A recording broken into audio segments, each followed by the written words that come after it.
लेकिन सुई लगाना है हाथ में।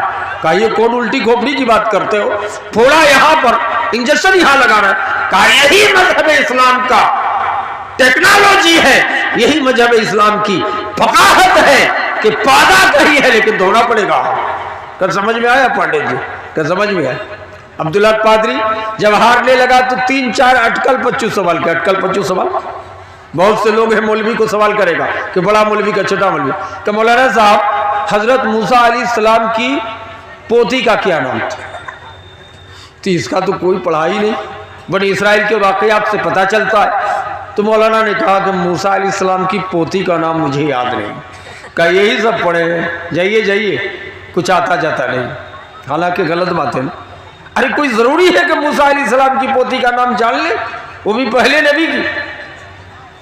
बहुतों को कुछ मालूम नहीं। इल्म तो एक दरिया, बड़े बड़े सहाबा इल्म के समुंदर होने के बावजूद भी बात नुक्ते भूल जाते थे। तो हमारा आप किस खेत की बोलिए? तो कहा अटकल पच्चू सवाल। पहला सवाल क्या किया कि मूसा अलैहिस्सलाम के दौर में कौन सी ऐसी जमीन थी जिसको कभी धूप नहीं लगी? कौन जमीन जिसमें कभी धूप नहीं लगी है, सिर्फ एक बार लगी? कौन ऐसा व्यक्ति है कि जिस व्यक्ति को जिंदा कब्र में दफन कर दिया गया और उसका कब्र 7 जिले का सबर किया? उस मुनाजरे में दारुल देवन के सदर मुदर्रिस हजरत मौलाना मोहम्मद हसन रहमतुल्लाह अलैह मौजूद थे। कहने लगे अल्लाह अकबर, लगता है अब सनाउल्लाह अमृतसरी हार जाएंगे। मौलाना सनाउल्लाह ने कहा कि रूहुल कुदस की ताईद हासिल है, यह कुरान में मौजूद है। कहा कुरान में? तीसरा सवाल किया कि कौन ऐसा व्यक्ति है कि बेटा हो 100 साल का और बाप 50 साल? ये मुमकिन है? बेटा 100 साल का, बाप 50 साल का। ये सवाल किया अब्दुल हक पादरी ईसाई ने। मौलाना सनाउल्लाह अमृतसरी ने कहा अब्दुल हक पादरी ये कुरान में मौजूद है। का कहां लिखा है? का मैं आपको बता रहा हूं। हजरत मौलाना जर्जीत साहब कुमड़ी पहुंच चुके हैं। 10 मिनट लगेगा शायद, 10 से 15 मिनट।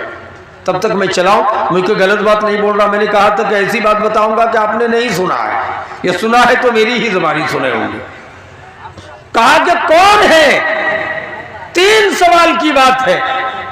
मौलाना सनाउल्लाह ने कहा कुरान में मौजूद है। कहा कहां लिखा है कुरान में? अल्लाह ने कहा वला तकुन का साहिबिल हूत इज़ नादा वह हुआ मकदूम। ये नबी आप मछली वाले की तरह मत हो जाइए। ये मछली वाले कौन थे? हजरत यूनुस नबी अलैहिस्सलातु वस्सलाम अल्लाह के हुक्म के बगैर जा रहे थे। नबी ने कश्ती में सवार हुए, किश्ती जब बीच नदी में गई हिचकुले खाकर डूबने लगी। सबको आदत थी कि जो अल्लाह के हुक्म के बगैर जाएगा डूब जाएगा। मल्ला ने कहा कौन हो? भगोड़ा गुलाम जो अल्लाह के हुक्म के बगैर जा रहे हो। हजरत यूनुस नबी अलैहिस्सलातु वस्सलाम ने कहा मैं। हदीस में है कि यूनुस अलैहिस्सलाम को धकेल दिया, जीवे गिरना था। कुरान ने नकल किया है फल्तक़तहुल हूत, मछली ने खा लिया। मछली ने लुकमा बना लिया। जब खा ली मछली तो अल्लाह ने कहा मेरे नबी यूनुस को एयर कंडीशन मकान में रखना, मछली हजम नहीं करना। अब मछली के पेट में 40 दिन तक रहे वो मछली दरिया दजला से फुरात जीला ही नहीं कई कई मुल्कों तक रनिंग की पानी में।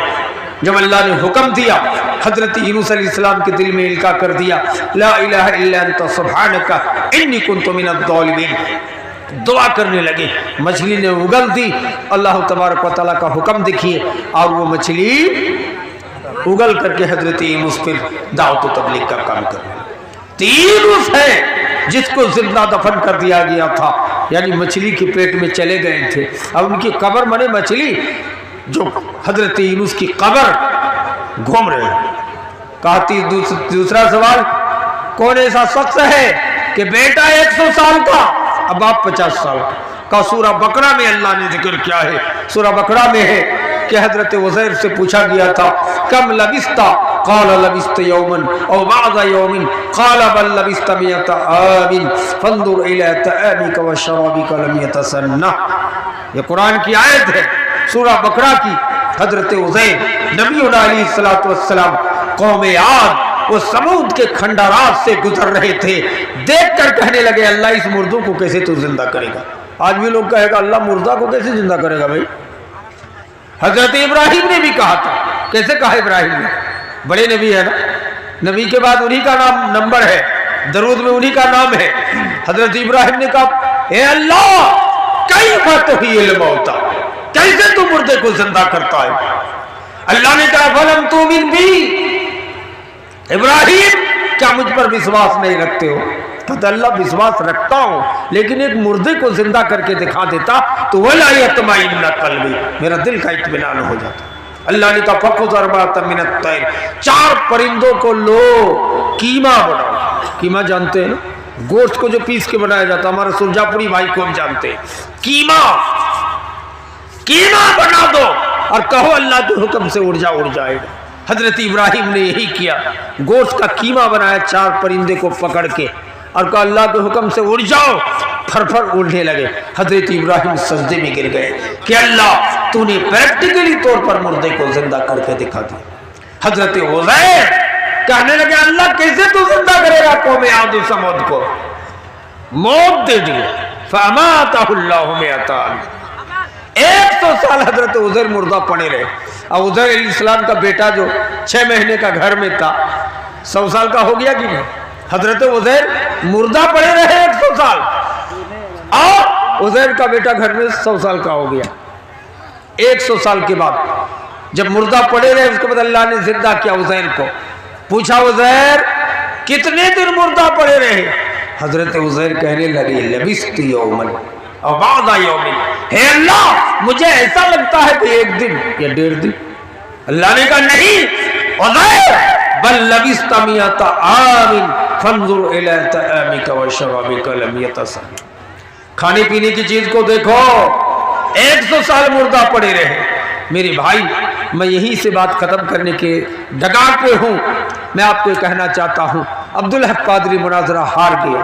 मौलाना सलाउल्लाह अमृतसरी से आप बनारस पीली कोठी में आके दूसरी तकरीर की और का इस वक्त पूरे भारत में अगर किसी को मौलाना समझता हूँ तो मौलाना सलाउल्लाह अमृतसरी को समझता हूँ। मेरे भाइयों दोस्तों, मैं इस तकरीर से कहना चाहता हूँ कि कुरान एक ऐसी अजीम किताब है कि इबादत की किताब, साइंस की किताब, रियाजत की किताब, अमन शांति की किताब, इंसाफ की किताब, जज और अदालत की किताब, पढ़ाने और पढ़ाने, उस्ताद और शागिर्दी की किताब। दुनिया की कोई ऐसा इल्म नहीं है जिसको कुरान ने छोड़ा हो और नहीं छोड़ा है।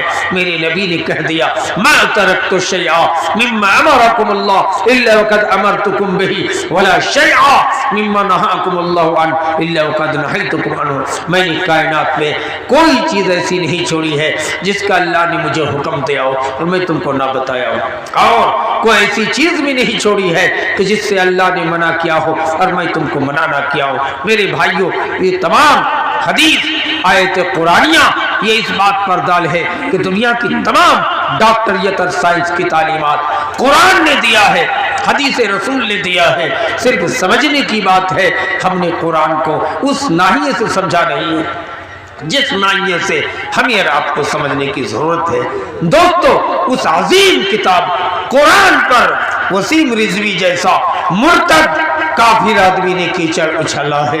इस मौके पर हमें आपको जवाब देने की जरूरत है। मेरे भाइयों, हमें आपको अपनी ईमान को मजबूत करने की जरूरत है। ईमान कमजोर मत बनाइए। एक कप चाय पर बेचने वाला ईमान ना बनाओ। ईमान बनाओ हजरत बिलाल की तरह। ईमान बनाओ मेरी माए हजरत सुमैया की तरह। ईमान बनाओ मेरी माए फिरौन की बीवी हजरत आसिया अलैहिस्सलाम की तरह। मेरे दोस्तों बुजुर्गों, ईमान बनाओ आसमा बिन्त अबी बकर की तरह। ईमान बनाओ हजरत अब्दुल्ला बिन हुज़ैफा की तरह। ईमान बनाओ हजरत सुहैब रूमी की तरह। ईमान बनाओ हजरत सलमान फारसी की तरह। ईमान जब मजबूत हो जाएगा, हर पुकार सुना जाएगा अल्लाह के दरबार में। हजरत साद बिन अबी वक्कास रज़ी अल्लाह ताला अन्हु मुस्तजब दावत हैं, हर दुआ इनको अल्लाह के दरबार में मकबूल हो जाया करते थे।